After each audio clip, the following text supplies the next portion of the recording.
Hello everyone, welcome back to my channel blog by Rimi. আজ আমি clay দিয়ে একটা জুয়েলারি বানাবো, তার জন্য সব কিছু নিয়ে এখানে বসে পড়েছি।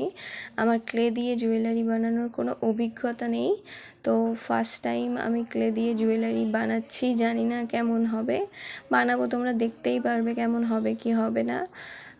আর তোমরা আমার চ্যানেলটা একটু সাপোর্ট করো, একটু সাবস্ক্রাইব করে দিও, তাহলে ভালোই হবে। আমার আরও ভিডিও করার, ভালো ভালো ভিডিও দেওয়ার ইচ্ছেটা হবে। চ্যানেলে সাবস্ক্রাইব না থাকলে, কেউ না দেখলে ভিডিও করার ইচ্ছাটা হয় না। এই কারণে আমি প্রথমে কেটে নিয়েছি, নিয়ে এটাই কাপড় লাগিয়ে নিচ্ছি। সব কিছু ছিল না আমার কাছে, যা যা ছিল তাই দিয়েই বানানোর চেষ্টা করছি। এখানে এই কাপড়টা লাগাতে আমার খুব ঝামেলা হয়েছে, তাও কষ্ট মষ্ট করে লাগিয়ে নিয়েছি। তারপরে একটু পাটের সুতো নিয়েছি, নিয়ে 3টে পাটের সুতো নিয়ে বিনুনি করে নিয়েছি, সেটাই আমি হাড়ের ওপরে লাগিয়ে নিচ্ছি আর কাউচি দিয়ে কেটে কেটে নিচ্ছি। এই যে লাগানো হয়ে গেছে।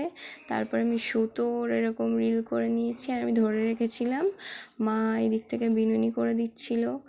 আর তারপরে ক্লে নিয়েছি, ক্লে নিয়ে এই ফুলটা, এই লোটাস বানাচ্ছিলাম। লোটাসটা যখন বানাতে যাচ্ছিলাম, ক্লে দিয়ে কোনো দিনই কাজ করিনি, এটা তো হচ্ছিলই না, খুব কষ্ট মষ্ট করে বানালাম। বানানোর পরে আমার লোটাসটা এদিকে হয়ে গেছে, রং করে নিয়েছি। আর ছোট্ট ছোট্ট দুটো কিউট লোটাস করেছি এই দুটো ইয়াররিংয়ের জন্য, ওই দুটোও রং করে নিয়েছি। তারপরে ওই বিনুনিটার ওপরে এই পাট দিয়ে যে গোল মতো বানিয়েছিলাম ওটা লাগিয়ে নেব, নিয়ে তারপরে ওই লোটাসটাও আঠা দিয়ে ওইটার লকেটটার ওপরে লাগিয়ে নিয়েছি।